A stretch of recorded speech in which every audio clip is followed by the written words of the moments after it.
Sa kabila ng mga sinusundang lead ng pulisya, kaugnay sa pagpatay kina Benson Evangelista at Emerson Lozano, hindi pa po ganap na matumbok kung ano talaga ang motibo sa mga krimen. Hindi pa rin ganap na masabi ng pulisya kung magkaugnay ang mga kaso kahit marami ang pagkakapareho ng dalawang pamamasla.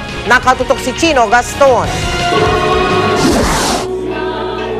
Malaki ang posibilidad na konektado ang pagpatay kay Emerson Lozano at driver nitong si Hernani Sensil sa pagpatay sa used car dealer na si Benson Evangelista. Ayon sa PNP, ang mga sirkumstansya at pamamaraan ng pagdukot at pagpatay ay halos hindi raw nag-iiba. Parehong nagbebenta ng segunda manong sasakyan sina Evangelista at Lozano. Pareho rin silang nawala matapos magpa-test drive ng kanilang mga ibinebentang sasakyan. Isang 2008 na Kia Carnival ang ibinebenta ni Lozano at 2009 Land Cruiser naman ang ibinebenta ni Evangelista. Parehong binaril sa ulo ng 9mm pistol at sinunog ang katawan ni Lozano at Sensil. Sinunog din ang bangkay ni Evangelista at binaril din sa ulo ng hinihinalang 9mm pistol. Ang similarities ay napakarami na, no? They're both into buy and sell trade ng sasakyan. They were both abducted, although dito sa Lozano case, that fact has not yet been established for lack of witnesses so far, no? But the manner by which they were killed and kung paano dinispose yung mga cadaver ay the same. Kung titingnan sa mapa, magkakalapit din ang mga bayan kung saan natagpuan ang tatlong bangkay: Porac, Pampanga, Lapas, Tarlac at Cabanatuan. Ano, yung body of the crime doon dinala. So, kung meron gano'n, i-compare lang natin yun kung sino yung mga nagtatrabaho ng gano'n. Napakarami man ang sinusundang lead ng mga pulis, hindi pa nila masabi ang tunay na motibo sa dalawang krimen. Ito nga ang purpose ng SITG to determine, is this carnapping or not? Are Lozano and Evangelista connected to each other or not? Why is it they suffered? Practically, we have a verbal confirmation on Evangelista in Nueva Ecija. Why is it that they suffered the same fate? Isang bakla na nagpakilalang Alan Torres at isang mekaniko ang itinuturo ng isang saksi na dumukot kay Evangelista sa barangay Pinagkaisahan sa Quezon City noong gabi ng Enero 13. Kasalukuyang kinukuha na naman ang statement ng mga investigador ang isang saksi sa pagdukot kay Lozano. Meron akong faith na within a week, masolve na ito. Isang negosyante naman na ayaw pangalanan ng mga pulis ang nangako ng 500,000 pisong pabuya sa anumang impormasyon na magiging kritikal sa paglutas sa kaso ni Lozano. Sa lakas ng kanilang paniniwala na may koneksyon ng dalawang krimen, hihilingin ng mga investigador kay PNP Chief Raul Bacalzo na pag-isahin na lamang ang investigasyon sa kaso ni Lozano at Evangelista sa ilalim ng isang task group. Chino Gaston, Nakatutok, 24 Oras. Hindi may kakailang talamak ang carnapping ngayon sa bansa. At ang karaniwang ang modus sa mga sindikato, nagpapanggap ng buyer, sabay, tangay ang sasakyan. Nakatutok si Emil Sumangil. Kahindik-hindi ka magkasunod na kaso ng pagpatay sa mga car dealer na mag-among Emerson Lozano at Hernani Sensil at Benson Evangelista. Pareho silang huling nakitang buhay bago makipagkita sa mga nagpakilalang interesadong bumili ng mga binebenta nilang sasakyan. Pare-pareho silang inabandona sa Gawing Norte. Sunog na sunog ang bangkay, binaril sa ulo, binalot ng duct tape at iginapos pa. Pero kung karnapping ang tunay na motibo ng mga salarin, nakakaalarmang handa silang pumatay sa ganung paraan. Ang Quezon City ang nanatili pa ring numero 1 sa listahan ng PNP Highway Patrol Group sa mga lugar na may pinakamataas na insidente ng carnapping, hindi lamang sa Metro Manila, kundi sa buong Pilipinas. Malaki, no? Geographically, yung area ng Quezon City is malaki, tsaka maraming exit points. Batay sa recorded at validated carnapping cases ng HPG mula kalagitnaan ng nakaraang taon hanggang sa kasalukuyan, nananatili pa rin pinakamainit sa mata ng mga carnapper ang Toyota Vios. Sumusunod sa listahan ng mga nakawing sasakyan ang Mitsubishi L300, Honda Civic, Nissan Urban, Isuzu Crosswind at Hyundai Grand Starex. Karamihan sa carnapping cases na ito ayon sa Highway Patrol Group, kung di forcibly taken o sa pilitang tilangay ng mga suspect ang sasakyan mula sa mga biktima, stolen while parked unattended o ninakaw ang sasakyan habang nakaparada. December 2010 nang unang maitala ng HPG ang bagong modus ng mga sindikato sa pagtangay ng mga sasakyan. Nangyari ito sa Baguio City. Ang carnapper nagpanggap na buyer. Nagkunwaring magte-test drive ng sasakyan at ipinasama pa ang mekaniko para makuha ang tiwala ng car dealer. Ang nagmamaneho yung buyer eh. Bigla niyang tinigil, sabi niya parang nag-stock up yung brake. Bumaba yung mekaniko. Pagbaba ng mekaniko, itinakbo niya yung sasakyan. Kinabukasan, muli ng biktima ang grupo sa area pa rin ng Baguio. Nagkunwari muli ang carnapper na bibilhin ang nakursunadahang sasakyan. May kasama pa raw itong 10 taong gulang na bata at para makakuha ng tiwala, iniwan pa ng suspect ang bata sa showroom ng mga sasakyan na ipinakilalang anak niya. Pero nang i-road test na ang sasakyan, hindi na bumalik ang suspect. Para ma-convince, sabi niya, iwan ko na lang yung anak ko muna. Balikan ko na lang mamaya, sabi niya. So iniwan niya yung bata. Dinala niya yung sasakyan, pinatest drive. Hindi na bumalik. Tapos nung tinanong nung car dealer yung bata, yung papa mo hindi na bumalik. Sabi ng bata, hindi raw niya tatay yun. Binigyan lang daw siya ng pera. Ang ilan sa mga second-hand car dealer sa Metro Manila tuloy nababahala sa naglalabas ang bagong modus na ito ng mga sindikato. Bago namin padala yung sasakyan, make sure kami namin medyo yung tao, medyo okay naman. Hindi naman yung basta-basta na lang kami din ngayon magpapatest drive. Siyempre, delikado rin. Paalala ng HEG, i-double check ang karakter ng taong bibili o nagbebenta ng mga sasakyan. Wala na raw pinakamabisa kundi dalhin sa HPG headquarters ang sasakyan para maberipika kung ito'y nakaw o hindi. Emil Sumangil, nakatutok, 24 oras. Kaligtasan mo sa Alerto 24. Patay sa shootout ang 4 na hinihinalang miyembro ng kilabot na Gapos Gang sa Muñoz City, Nueva Ecija. Nakuha sa kanila ang isang granada, mga baril, pati na ang iba't ibang klase ng panggapos. Si Lia Manyalak, naka-alerto, 24. Naging matunog nitong nakaraang taon ang pangalan ng kilabot na grupong nakilala bilang Gapos Gang. Ang kanilang estilo, susundan ang pupuntiryahing biktima hanggang sa makauwi sa dorm o bahay, mamatsagan ang kilos sa kapapasukin at igagapos ang biktima. Kaya nang matanggap ng Muñoz PNP sa Nueva Ecija ang impormasyong aktibo umano sa kanilang lugar ang Gapos Gang, tinutukan nila ang tip. Isang negosyante raw ang balak biktimahin ng mga suspect. Kagabi, namataan ng mga otoridad ang tricycle na sinasakyan ng mga suspect. Pilit nila itong pinara pero imbis na huminto, nagpaputok daw ang mga ito. Kaya napasabak sa barilan ang mga pulis. Patay ang 3 sa mga suspect. Naitakbo pa sa pagamutan ng isa pang suspect pero idineklara itong dead on arrival. Most likely Gapos Gang because they have, you can see later na meron silang mga black ropes and duct tapes. Bukod sa mga nakuhang iba't ibang panali sa bag, armado rin daw ang grupo ng granada at mga baril. At base sa kanilang mga driver's license, kinilala ang 3 sa mga suspect na sina Rolando Rotol, Ricardo Cutang at Alberto Quintog. Inaalam pa ang pagkakakilanlan ng pang-4 na suspect. Ayon sa mga pulis, matagal na nilang sinusubaybayan ang grupo sa tulong ng isang police asset. Most probably organized dahil meron silang armaments. We'll be looking into robbery incidents, akyat bahay incidents sa Cabanatuan, sa Gapan, sa San Miguel kasi according to intelligence information, yun yung yung area of operation nila. Lia Manyalak, naka-alerto, 24. Inilabas na ng Southern Police District ang artist sketch ng suspect na nag-deliver ng regalong may granada sa Taguig, Kamakailan. Kung inyo pong matatandaan, isang babae ang namatay matapos masabugan ng naturang gift bomb. Si JP Soriano, naka-alerto, 24. Ito ang 31 anyos sa negosyanteng si Yvonne Chua, ang babaeng namatay matapos sabugan ng granadang isinilid sa isang regalo noong December 29. Sa inisyal na investigasyon ng mga pulis, away sa pagitan ng pamilya dahil sa yaman at pag-aari ang nakikitang motibo. Inilabas na ng Southern Police District ang artist sketch ng isang babae na sinasabing nag-deliver daw ng gift bomb sa tirahan ng biktima. Base raw sa pagsilarawan ng security guard ng biktima, ang babae raw ay mataas na 4'11", payat at nasa edad 20 hanggang 25 taong gulang. Nakasuot daw ito ng itim na blazer at shades. In the course of our investigation, we were able to get hold of a vital informant na who is, let me say, connected within the family circle. So when we showed him the picture, he was really awestruck nga. Sabi ko na parang nagulat nga siya sinabi. Tapos sinabi niya na sabi, sir, kilala ko yan. Sakay daw ang suspect ng isang taxi. Sa CCTV video nakuha na isang establishmento di kalayuan sa bahay ng biktima. Nakuna ng pagdaan ng taxi na ito na sinasabing luna ng babaeng may dala ng gift bomb. Nakunan din ng CCTV ang isang motor na posibleng umanong nagsilbing guide ng babaeng suspect kung saan i-deliver ang gift bomb.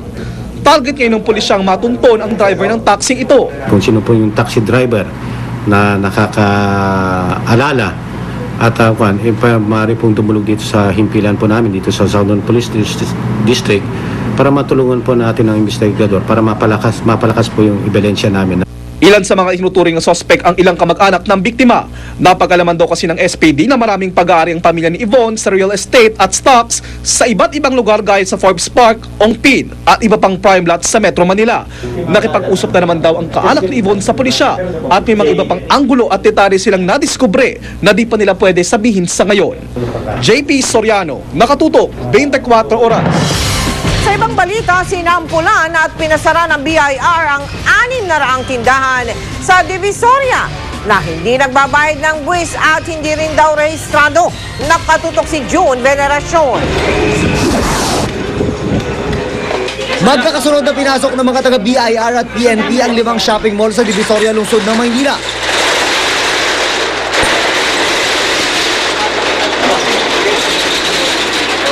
Target nilang ipasara ang mga tindahan na hindi nagbabayad ng buwis, hindi nag-i-issue ng resibo at hindi rehistrado. 6 na raang stalls ang pinatawag ng closure order, isa sa pinakamaraming bilang sa loob ng isang araw sa ilalim ng Oplan Kandado. Tatagal ng at least 5 days itong closure order na ipinataw ng BIR dito sa mga sinasabing irregular o tiwaling business owners dito sa mall na ito. Pagkatapos nun ay kailangan silang mag-comply na sa mga tinatawag na regulasyon ng BIR bago sila muling makapagbukas ng negosyo. At ngayon ay tanungin natin itong isang opisyal ng taga-BIR. Sir, ano po ba yung mga regulasyon na dapat nilang sundin bago sila makapag-reopen? Alam mo, sa batas ng value-added tax, kung ang kanilang violation ay failure to register, kailangan nilang magrehistro. Kung ang violation naman ay hindi nagbibigay ng resibo, hindi nag-issue ng invoices, kailangan na silang magparehistro ng invoices, mag-issue sila sa mga customer. Paano po yung mga dues nila? Yung, siyempre, kung hindi nag-i-invoice yan, hindi nagre-resibo, siguradong hindi nagbabayad ng buwis yan. Kaya, kwentado rin namin yung dapat nilang bayarang buwis. At kapag may tindahang nagpumilit daw na magbukas at walang permiso ng BIR, kasong kriminal ang isasampa sa kanila. Pero nagrireklamo ang mga naapektuhan ng Oplan Kandado. Para naman kriminal naman yung mga tao dito. Ako wala kaming ginagawa dahil pa yung mga pumatay ng tao Sa tingin nyo naman kumikita tong lugar na to, di ba? Hindi naman wala naman kinikita. Bakit inuuna nila? Maraming tax evader na nababalita sa di ba, sir? Yung mas malalaki. Mas malalaki ang kung ano sa gobyerno. Pero sample pa lang daw ang ginawa sa Divisoria. Isusunod daw ng BIR ang iba pang tindahan na hindi nagbabayad ng buwis. Gaya raw ng mga nasa Green Hills at iba pang shopping mall. Pati mga tiyangge, kanila raw tututukan. June Veneracion, Nakatutok, 24 Oras. Muling pinalilika sa mga residente ng St. Bernard sa Southern Leyte. Sumungit kasi ulit ang panahon, kaya bumaha na naman at nagka-landslide doon. Nakatutok live at exclusive. Si Jamie Santos. Jamie?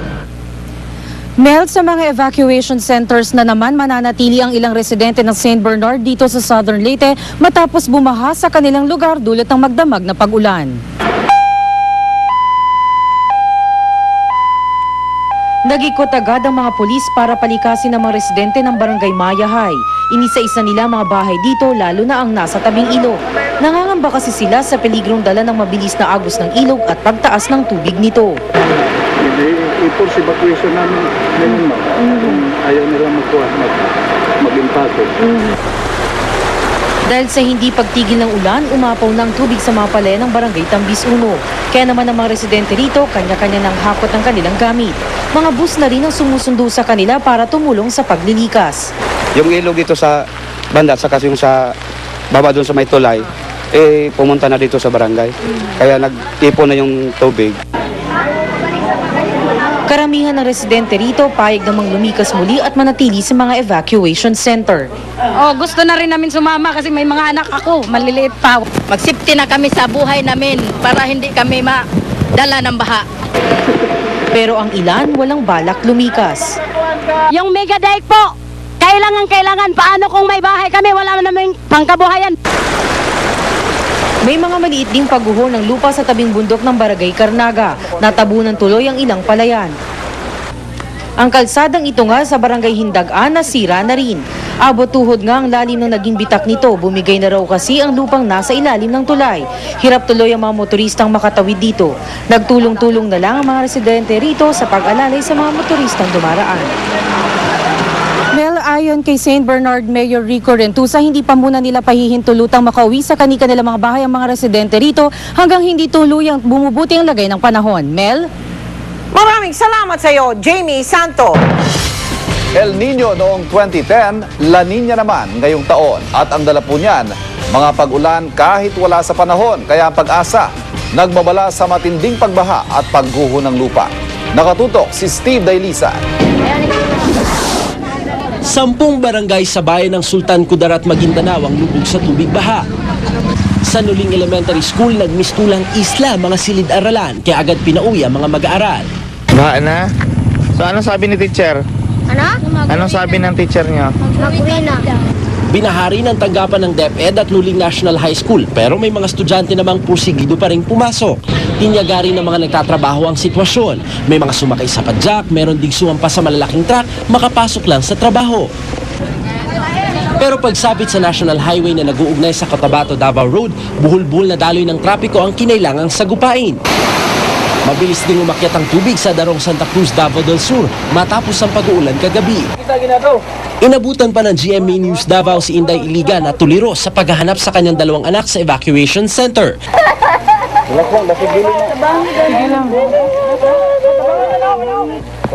Pagsapit sa kanilang bahay, flooring na lang ang natira. Dito na tumambad ang labi ng kanyang mag-anak. Ang banggaan ng northeast monsoon o hanging amihan at easterly wind o hangin mula sa silangan ng dahilan ng pag-uulan. Pinag-iibayo pa raw ito ng La Nina phenomenon kaya above normal lang dami ng ulan kahit walang bagyong namumuo sa Philippine Area of Responsibility. Delikado in a sense na marami na sa mga lugar natin ang saturated na yung lupa, so konting ulan lang dyan talaga magbabaha, di ba? Tapos dun sa mountains natin, lalo na sa mga southern data, di ba, nagkaroon na ng mga landslides kasi nga medyo basang-basa na talaga yung lupa. Kung magpapatuloy pa rin daw ang pag-uulan hanggang sa buwan ng Abril sa mga nasabing lugar, mas lalong dapat maghanda. Ang panahon na nag-uulan ng April, premonition pala ito na magkakaroon tayo ng Ondoy, ng pagbaha kay Ondoy. So, tinitingnan natin to na baka mangyari ulit yung ganon. Habang sobra-sobra ang pag-ulan sa Katimugang Luzon, Silangang Visayas at ilang bahagi ng Mindanao, makulimlim na papawirin at paminsan-minsan pag-uulan lamang ang nararanasan dito sa Metro Manila. Kaya naman problema raw yan, lalo't papalapit na ang tag-init. Hanggang ngayon kasi nasa below normal pa rin ang water level sa mga dam. Ang Angat Dam na pinagkukunan ng tubig ng Metro Manila nasa 202.51 meters. Kapos pa rin ng 9.49 meters sa normal level. Pero hindi lang sa Pilipinas nakararanas ng abnormalidad sa panahon. Ang disyerto ng Saudi Arabia, inulan na rin. Nag-zero visibility pa nga. Nagresulta ito sa paglubog sa tubig baha ng maraming lugar sa Jeddah. Hindi halos madaanan ng mga underpass. Ang climate change ang itinuturong dahilan sa kakaibang panahong dinaranas sa iba't ibang panig ng mundo, kabilang ang Pilipinas. Kaya kung hindi raw ito agapan, mas malala pa ang maaring mangyari. Steve Dailisa, Nakatutok, 24 Oras. Uli na binuksan ng MMDA ang posibilidad ng pagkakaroon ng mga babaeng driver ng bus. Marami na raw ang nag-a-apply. Isasabak muna sila sa training bago irekomenda sa mga kumpanya ng bus. Nakatutok si Cesar Apolinario. Kung ang mga bus driver ang tinaguri ang hari ng kalsada, gustong patunayan ng 51 taong gulang na si Yolanda Blanco na kaya rin niyang mag-reyna. Mismo si MMDA Chairman Francis Tolentino ang nagpatunay na qualified siya. May 3 taon din kasing naging family driver si Yolanda sa Dubai. Pag-uwi niya sa bansa noong 2008, napilitang mag-drive muli sa iba't ibang kumpanya dahil byuda na. Ni minsan, hindi raw siya nakabangga. Ako ang palaging nababanggaan, nagagasgasan. Kung kailangan nandiyan dyan pa rin yung sa pagmamaneho ko, attention ko sa pagmamaneho ko, which is para safe yun sa mga pasahero. Naniniwala ang MMDA dapat bigyan ng pagkakataon ng babaeng magmaneho ng bus. Mas maingat daw ang babae kung pagbabatayan ng dami ng bilang ng aksidente sa kalsada sa bansa. Lumabas din daw sa pag-aaral na mas agresibo ang lalaking magmaneho kaysa sa babae. Marami na rin pong nagpapadala ng resume. Maraming dumadaan at nagtatanong. Ang kinakabahan ng iba, ang alinlangan nila ay hindi sila professional driver's license holders. Ang volunteer consultant ng MMDA na si Stefan Trinder na ilang araw na ring nag-aaral sa galaw ng mga motorista, nagsabing magiging maayos ang lansangan. Mas iwas traffic at aksidente daw kung mas maraming kalahi ni Eva ang hahawak ng manibela ng pampublikong sasakyan. Ladies tend to be more safety conscious in a lot of things, not only driving but in everyday life, and they tend to drive in a more defensive manner. Dahil seryoso ang MMDA sa panukala, kukumpletohin lang ang 30 babaeng aplikante sa kaisasabak sa training bago irekomenda sa mga bus company. Sa ngayon, daig nga ni Adan si Eva kung pag-uusapan ng paramihan ng PUV drivers. Pero darating daw ang panahong dadami ang kakumpetensya ni Adan dahil sa mga kabaro ni Eva na nais namang mag-reyna sa lansangan. Cesar Apolinario ng Katutok, 24 Oras. Nakisa rin sa masayang selebrasyon ng Pista ng Santo Niño ang mga kababayan natin sa iba't ibang probinsya. Kabilang dyan yung 58 bininyagan sa mismong pista ng Batang Puon. Yan ang tinutukan ni Joseph Moro. 58 bata at sanggol sa Makilala, North Cotabato ang bininyagan sa mismong pista ng Santo Niño. Karamihan sa mga magulang ng bininyagan, deboto ng Batang Hesukristo. Punong-puno ang loob ng simbahan dahil sa dami ng mga ninong at ninang. Sa Kalibo, Aklan, dumagundong ang malalakas at tambol sa daan habang umiindak ang mga taong nakilahok sa Ati-Atihan Festival. Nagpatalbugan ng bawat grupo sa kanilang costume at props. Ang ilan may pintas sa mukha at nagsuot ng tambo. May nag-alaahas din. Dinagsari ng GMA Kapuso Night sa Ati-Atihan Festival. Maraming turista rin ang dumagsa sa Sinulog Festival sa Kabankalan, Negros Occidental. Ang ilang mananayaw, balot ng uling ang katawan. Sa gitna ng mga grupong nagtagisan sa street dance, hindi mawawala ang mga puon ng Santo Niño na siyang binibigyang pugay sa mahalagang okasyon. Tampok naman sa Maasing Southern Leyte ang Sakay-Sakay Festival bilang pagpupugay sa Santo Niño. Nagpuntahan sa pier ang mga tao upang saksihan ang nagagandahang pagoda. May higit 30 bangkaan ang kilahok sa parada. Joseph Morong, Nakatutok, 24 Oras.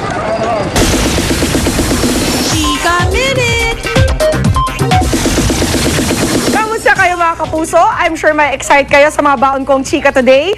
Rochelle Pangilinan, inspirado sa kanyang fitness training para sa gagampanang kontrabida role. At si Jobel Salvador, may ibinunyag tungkol sa anak nila ni Robin Padilla.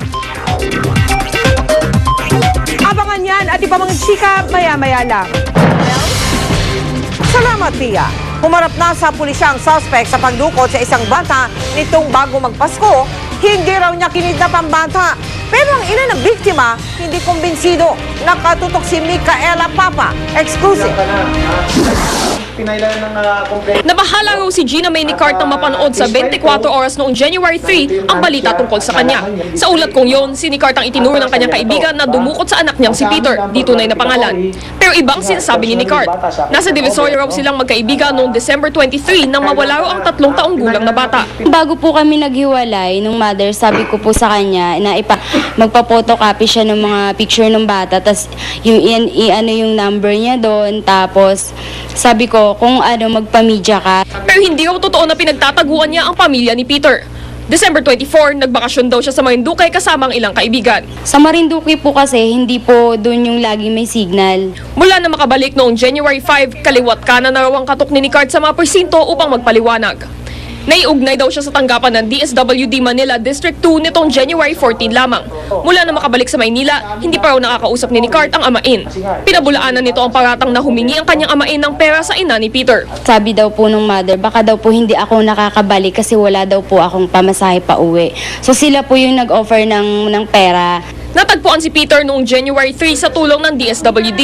Pero ang ina ni Peter, kumbinsido pa rin si Nicart ang tumangay sa anak niya. Hindi raw niya mapapatawad ang dating kaibigan sa perwisyong dinulot nito. Pag gabi, umiiyak siya. Nagsumisigaw na ayaw ko dito, uwi na ako sa bahay namin, gano'n. So kapag tinatanong po siya, saan ka nagpunta? Sa bahay. Sino kasama mo? Mama daw. Yung sabi niya. Tapos pinapakita ko po yung picture ng babae. Mama daw po niya. Nasa piskal na ang kasong kidnapping na isinampa laban kay Nicart. Handa naman daw siyang ipaglaban ang sarili sa preliminary investigation sa January 27. Paalala ng pulisya, kailangan maging alerto para iwas kidnapping. Yung mga suspicious vehicle, naka-switch on yung makina, tapos yung mga tao sa loob ng vehicle, hindi nagbababaan, usually heavily tinted yung vehicle. Sa mga crowded places, it is very important na yung ating mga anak ay accompanied by a guardian. Mainam ding tawagan ng police hotline na 117 kung may kahina-hinalang tao sa inyong lugar. Micaela Papa, nakatutok, 24 oras. Susunod! Exclusive! Ang resulta ng medico-legal sa tinderang ginahasa umano ng pulis, lumabas na. Exclusive uli. Aktual na pagnanakaw sa isang computer school. Huling-huli sa kamera. Lalaki sa bansang Egypt, sinilaban ang sarili bilang protesta. At baha sa ilang lugar sa Palawan, umabot hanggang bubong. Tutok lang dito sa 24 oras. Sa kagandang loob po ng GMA Traffic System, yan ho ang kalagayan ng trapiko sa harap ng Mega Q-Mart sa Kamuning. Yung pong pulang mga ilaw na sasakyan, yan po ay mga papuntang Cubao, Ortigas, Makati. Kita po naman natin, Banayad, okay naman. Sa kabilang dako po naman, yung mga puting ilaw, yan po naman ay mga papuntang East Avenue, Quezon Avenue, Muñoz, hanggang Balitawak. Ganon din po, Banayad, ang takbo ng trapiko sa araw na ito ng Martes.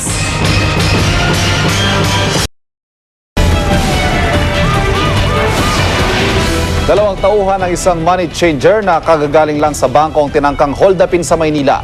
Pinagbabaril ang kanilang sasakyan pero nakaligtas ang dalawa dahil bulletproof ang kanilang sasakyan. Si Susan Enriquez, naka-alerto 24. Siyam na basyo ng bala ang naiwan sa kantong ito ng UN at Del Pilar Street sa Malate, Manila. Ito'y matapos paulan na ng bala ang sasakyang ito naggaling sa isang bangko. Kwento ng driver, pinaputukan sila ng 8 lalaking lula ng 4 na motorsiklo. Kaya nagpasya siyang patakbuhin ang sasakyan. Interesado po kami makatakas at kung paano kong ilalayo yung mga kasama ko do sa mga hold-upers.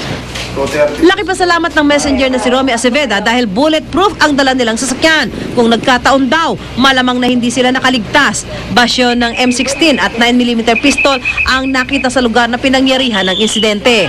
Siguro po, tsaka hindi na rin po siguro kami makakakuha doon. Pinakuha ko nando kasi Ayon sa pulisya, posibleng inside job o di kaya naman ay minanmanan ang mga nagpunta sa bangko. At sa pag-aakalang may dalang pera ang mga ito, kaya sila tinangkang hold-upin.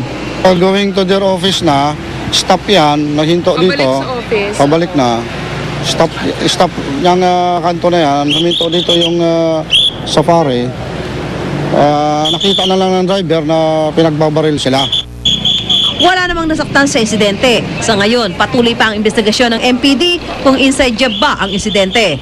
Susan Enriquez, nakatutok, 24 oras. Ibinasura ng Korte Suprema ang apela ng kampo ni Lauro Vizconde kaugnay sa pag-absuelto sa grupo ni Hubert Webb sa Vizconde Massacre. Wala raw kasing basihan ang motion for reconsideration na ito. Ibinasura rin ng kataas-taasang hukuman ang motion na inihain ni na dating Vice President Fisto Ginggona at Volunteers Against Crime and Corruption President Dante Jimenez kaugnay sa naturang kaso. Ayon pa sa Korte Suprema, maaaring makasuhan si Jimenez dahil sa mga binitiwan niyang salita laban sa Korte. Ang payo ng Korte sa kampo ni Vizconde, magpakita ng ebidensya kaugnay sa sinasabi nilang gapangan sa Korte Suprema. Kapag nagawa nila ito ay aaksyonan daw agad ng kataas-taasang hukuman. In a vote of 7-4-4, the court has denied the motion for reconsideration of Mr. Vizconde for lack of merit. In the same case, Mr. Vizconde and Attorney Topacio are directed to submit proof of the truth of the statements they uttered within 10 days from notice. Chika Minute! Sa muling paglipad ni Captain Barbel, balik-tambalan din sina Richard Gutierrez at Rian Ramos. At sa pagbabalik tanaw ng dalawa sa una nilang team-up, meron silang inamin. Kung ano yan, alamin sa chika ni Lars Santiago. Bumagay kay Richard Gutierrez ang kanyang pagpayat. Sinadya niya raw ito bilang paghahanda sa Captain Barbell dahil alam niyang isa ito sa pinakamalaking project ng GMA para sa 2011. I had to do my part and recreate myself a little bit. So yun, medyo napasabak sa training at maraming martial arts. So yun, paghahanda na rin for Captain Barbell. First taping day ng Captain Barbell kahapon at unang kinuna ng eksena ni Richard kasama si Rian Ramos. Hindi na iwasan ni Chard at Rian na magbalik tanaw sa unang Captain Barbell na pinagtambalan din nila. Dati naaalala ko na tuwing tinitignan niya pa lang ako, naiilang ako sa kanya. Tapos ngayon, komportable na ako na, in fact, siya yung preferred leading man ko. I can say na nag-grow din yung friendship namin ni Rian and I think si Rian din nag-mature as an actress. May isang bagay na ngayon lang inamin ni Richard at Rian, ang crush nila noon sa isa't isa. Sino namang hindi? Nung nakita natin yung commercial niya before, di ba? Na talagang, wow, sino yan? Alam niya yun kasi before, yung mga friends ko sa school, may parang maliit ako na barkada na puro girls na kami-kami yung mga may gusto sa isang guy. And then may malaking picture siya dun sa Alabang. So ting nasa mall kami, tinitignan namin yung gwapo niya, no? Gwapo. Lars Santiago, updated sa Showbiz Happenings.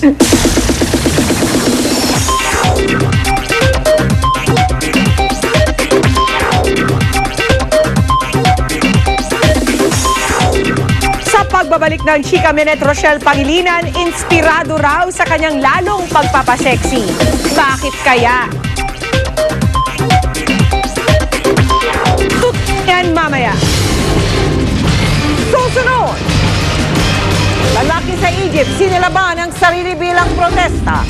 Exclusive, lalaki, huling-huli sa kamera habang nagnanakaw ng laptop. Kasunod ng Kabikulan at Kabisayan, Palawan naman ang binabaha ngayon. Tutukan lahat ng yan sa pagpapatuloy ng 24 oras.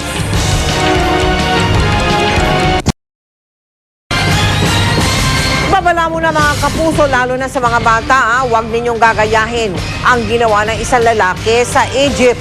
Nasusunod kong ibabalita, sinilaban ng lalaki ang sarili bilang protesta. Nakunan pa ng amateur video ang lalaki, agad tumulong sa pag-apula sa apoy. Ang ilang pulis at sibilyan ay pinoprotesta pala sana ng lalaki na may-ari ng isang kainan ay ang pagbabawal sa kanila na ibenta ang mas murang subsidized na tinapay.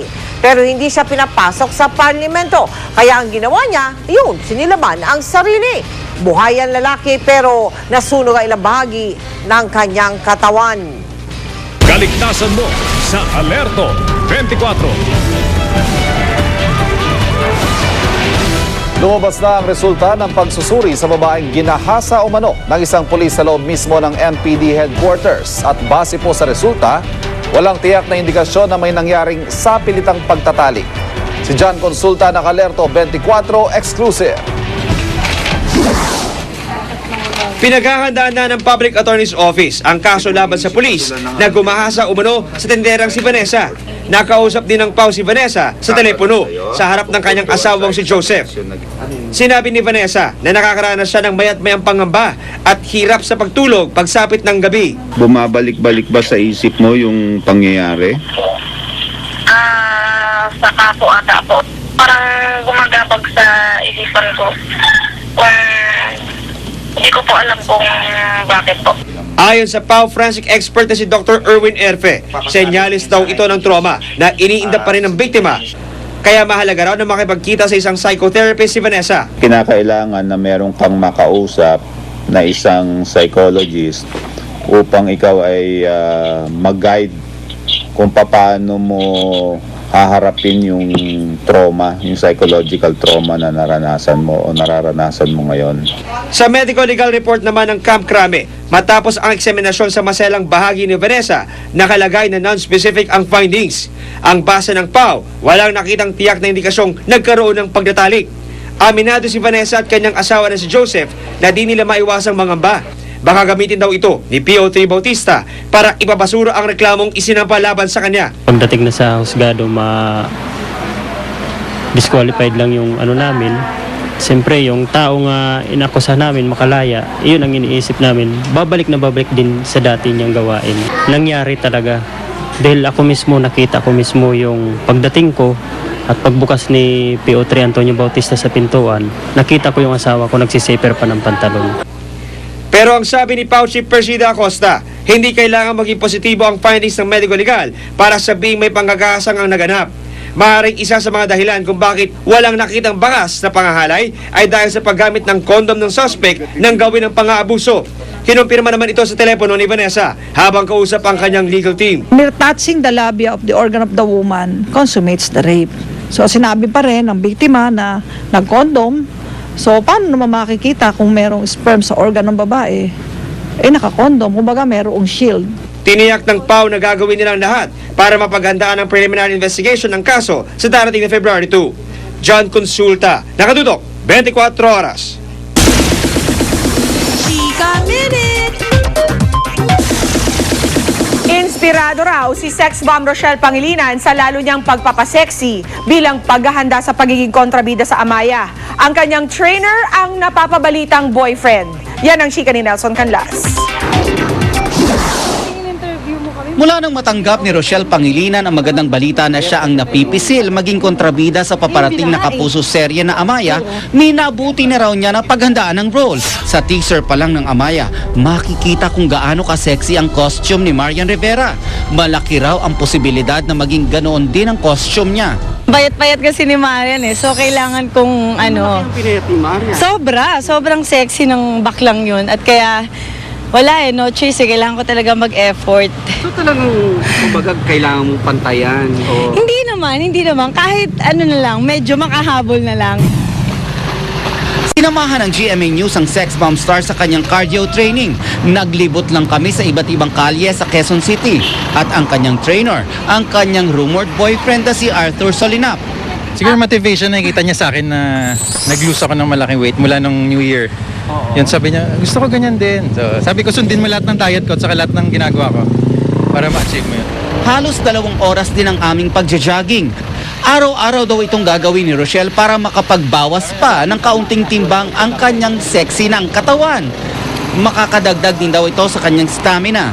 Pero ang maganda nito, may quality time daw siya sa isang taong malapit sa kanya. Masayang gawin to kasama yung mga kaibigan nyo, kaya try nyo to. Kung puno na sa gym, pwede itong pamalit sa mga gym kung punong-puno na. Yung nagustuhan namin dito sa Takbo, parang nakikita namin nature, at na iba-ibang lugar kami pupunta. Nelson Canlas, updated sa Showbiz Happening. May mainit na chika pa ako mamaya matapos ang 20 taon. Jobel Salvador may ibinunyag tungkol sa anak nila ni Robin Padilla. Ano kaya ito? Abangan nyo yan. Susunod!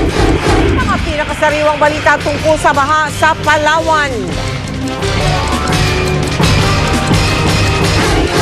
Ang presyo ng mga produktong petrolyo magmamahal na naman.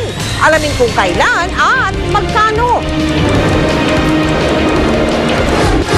Bagong silang na sanggol, may malaking bukol sa liig. Walang patid na pagtutok dito lang sa 24 oras.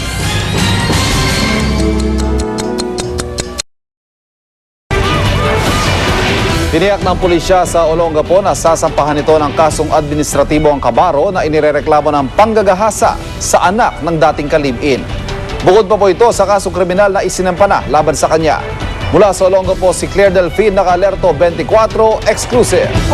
Nabasa po yung... Oras lang daw ang binilang matapos lumantad sa GMA News ang ina ni Angel. Agad daw dinisarmahan ng Olongapo Police ang kabaro nitong umano'y ng abuso sa 18 taong gulang na dalaga sa nakalipas na 5 taon. Pansamantalang kinumpiska ang kanyang service firearms at badge. Sa reklamong isinampa ni Angel sa DOJ, sinabi niyang 13 taong gulang pa raw siya nang simulan siyang halayin ng naturang pulis gapo na nung unay itinuring pa raw niyang pangalawang ama. Ayon pa kay Chief Inspector Julius Domingo, magsasampa na raw sila ng administrative administrative case laban sa suspect at magsasagawa ng sariling investigasyon sa kaso. Pero tumanggi siyang iharap ang suspect sa GMA News. Ayaw daw kasi nito lalo pat wala pa raw itong nakukuhang abogado. Sabi niya, ito lang isasagutin niya sa right forum, yung accusation against him. Masipag daw sa trabaho ang nareklamong pulis, pero giit ni Domingo, wala siyang nalalaman sa personal na buhay nito. Inilagay na raw niya sa isang restricted area sa loob ng kampo ang suspect kung saan di raw siya pwedeng lumabas. At least, mawala na rin yung pangamba ng mga complainants na mag-iisip na baka itong tao natin is may iba pang gagawin sa kanila and sa kanya na rin. Hindi rin natin na yung sa ano na rin niya, safety niya na rin.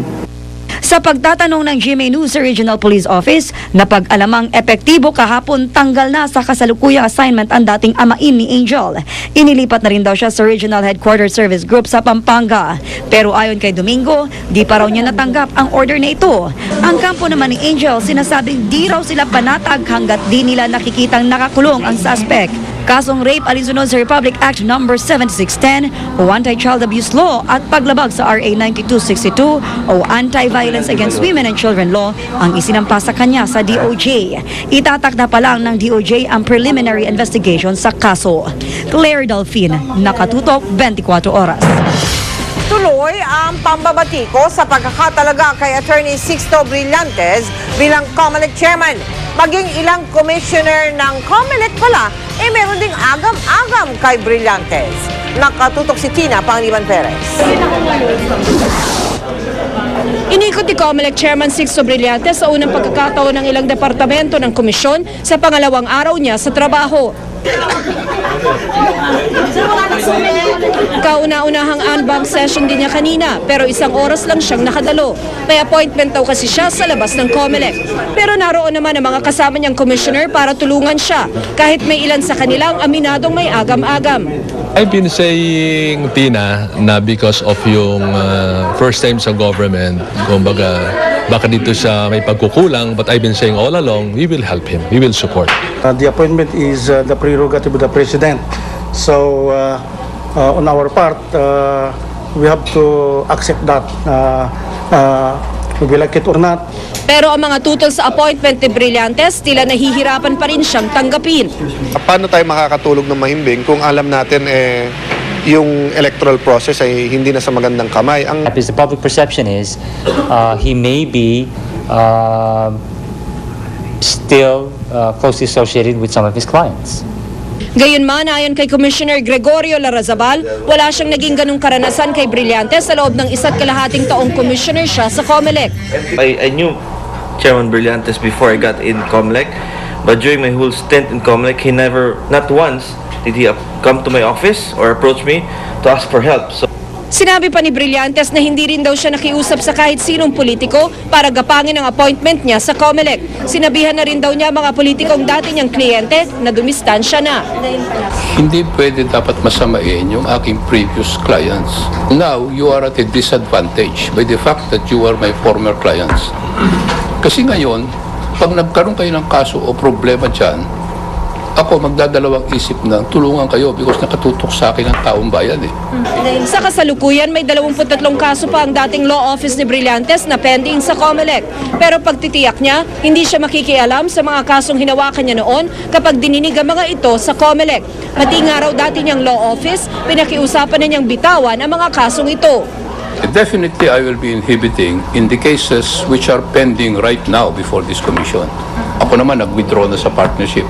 Pero pinakikiusapan ko sila ngayon, I think they're going to meet that they will actually withdraw in all cases of the law firm from the commission elections. Hindi rin daw minadali ang kanyang appointment. Minabuti lang daw ng Pangulong italaga siya bago magsesyon ng Kongreso para may quorum pa rin sa COMELEC pagdating ng Pebrero. Sa February 3 kasi, magre-retiro na sina Commissioner Nicodemo Ferrer at Gregorio Larrazabal. Inirekomenda ng Alliance of COMELEC Employees in Service o ACES na ikonsiderang kapalit nila sina COMELEC Personnel Director Adolfo Ibanez, Law Department Director Ferdinand Rafanan at Region 5 Director Zacarias Zaragoza. Tina Panganiban Perez, Nakatutok, 24 Oras. Abangan Mga pinakasariwang balita tungkol sa baha sa Palawan.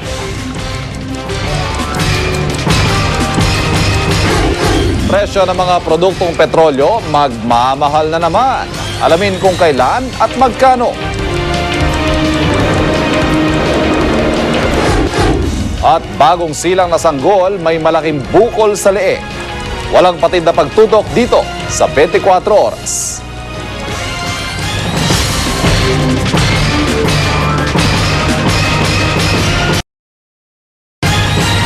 Muling magtataas ng presyo ang ilang kumpanya ng langis simula mamayang alauna ng madaling araw. Magpapatupad ang Shell ng pisong dagdag presyo sa kada litro ng diesel at kerosene. 75 sentimo naman sa unleaded gasoline. Sa Eastern Petroleum naman, 75 sentimo ang itataas ng diesel, 50 sentimo naman sa gasolina. Ipatutupad yan alas 6 ng umaga bukas. Sa ngayon po, wala pang abiso ang ibang kumpanya kung sila ay magpapatupad din ng oil price hike. Kahit walang bagyo, binayo rin ng malakas sa ulan ang Palawan. Epekto pa rin ito ng La Nina phenomenon. At nakatutok si Mark Zambrano live mula sa Puerto Princesa sa Palawan. Mark, kumusta na dyan? Ivan, bagamat hindi umulan buong araw dito sa Puerto Princesa, ay magdamag naman na naging makulimlim ang papawirin. Pero nung pabugso-bugsong malakas na hangin din ang naranasan dito sa lugar na ito. Pero nitong makanakarang araw, mas naging masungit ang lagay ng panahon dito sa Palawan. Halos umabot sa bubong ang baha sa ilang bahagi ng Nara sa Palawan kahapon. Ang mga kalsada hindi na maaninag dahil sa bahang kulay putik.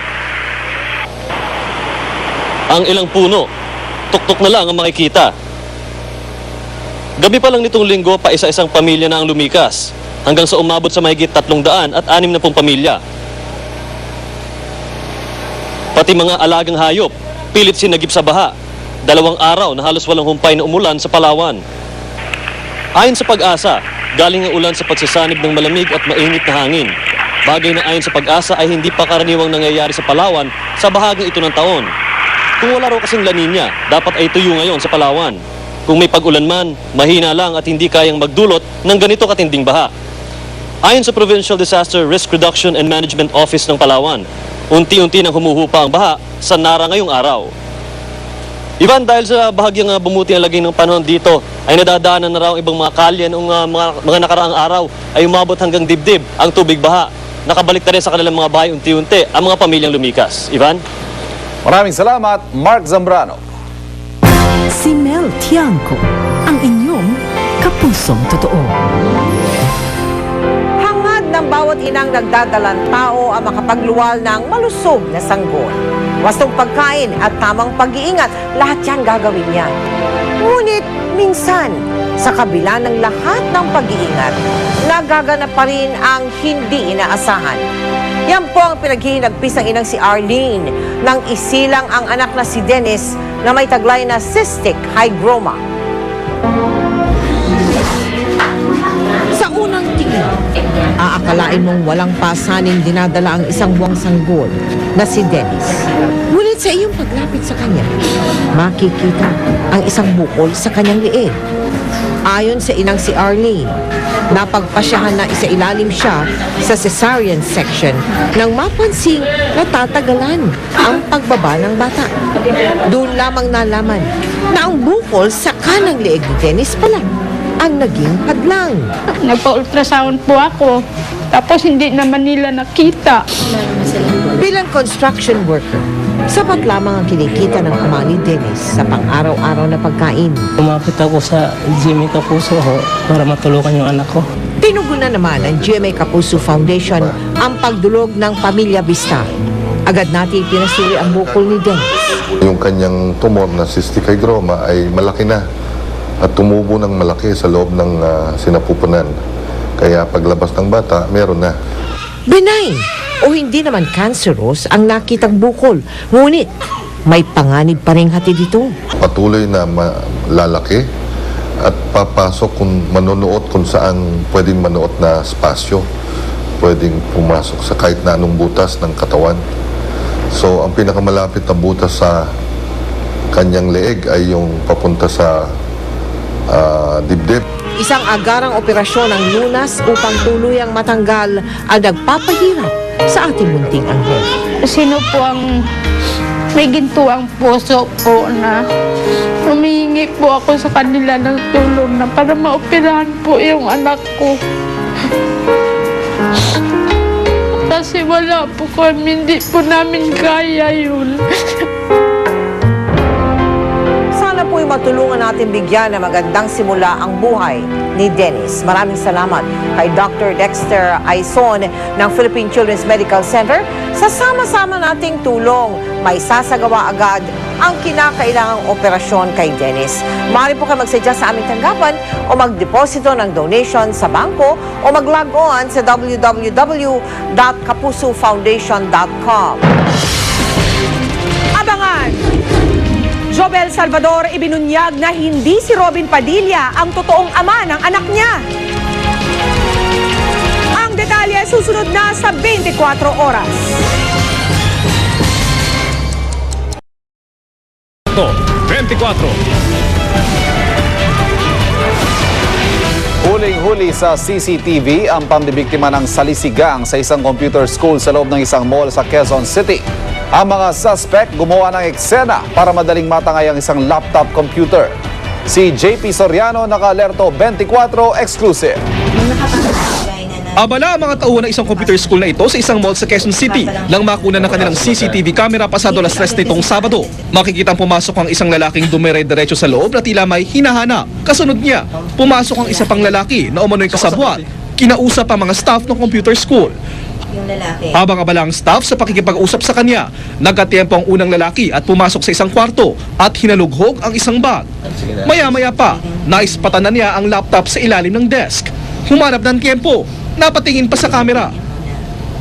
At agad isinilid na ang laptop sa kanyang bag. Sabay alis ng computer school. Ito na ba yung nagko-commotion?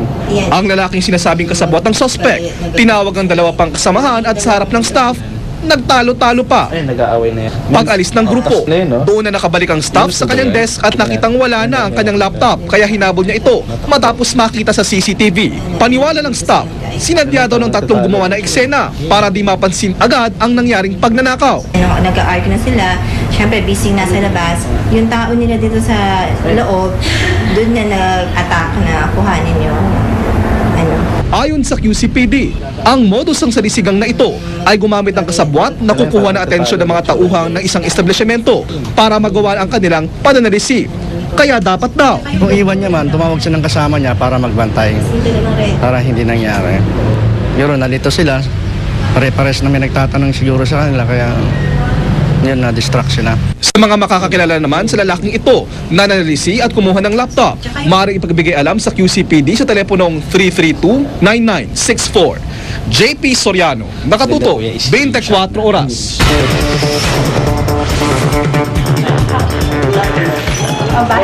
Nag-courtesy call sa GMA Network ang ambassador na South Africa na si Agnes Niamande Pitso. Gusto raw niyang maipakilala ang South Africa sa Pilipinas sa tulong ng media. Nangako naman ang chairman and CEO ng GMA Network na si Attorney Felipe Gozon na magsisilbing tagapag-ugnay ang Kapuso Network sa pagitan ng dalawang bansa. Katunayan, may plano ang GMA na mag-expand ng international channels ito sa South Africa. Nag-ikot ang South African ambassador sa mga studio at newsroom ng GMA. We welcome the visit of the South African ambassador as we welcome the opportunity to serve as an effective bridge of communication between our two countries. It's time for the two people to know each other, South Africans versus the Philippines, so that we can then do business and know each other, what our cultures are, what our strengths are, how we can complement each other.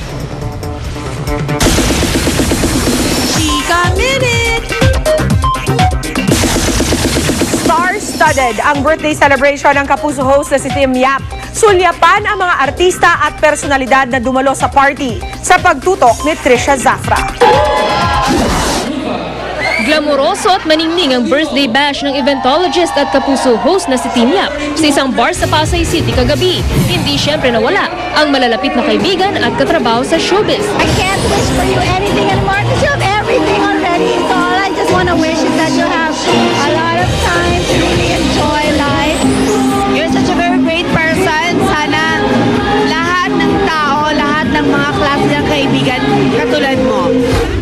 hindi na magkakapatid na Gutierrez, sina Rufa, Raymond, Richie Paul at Elvis.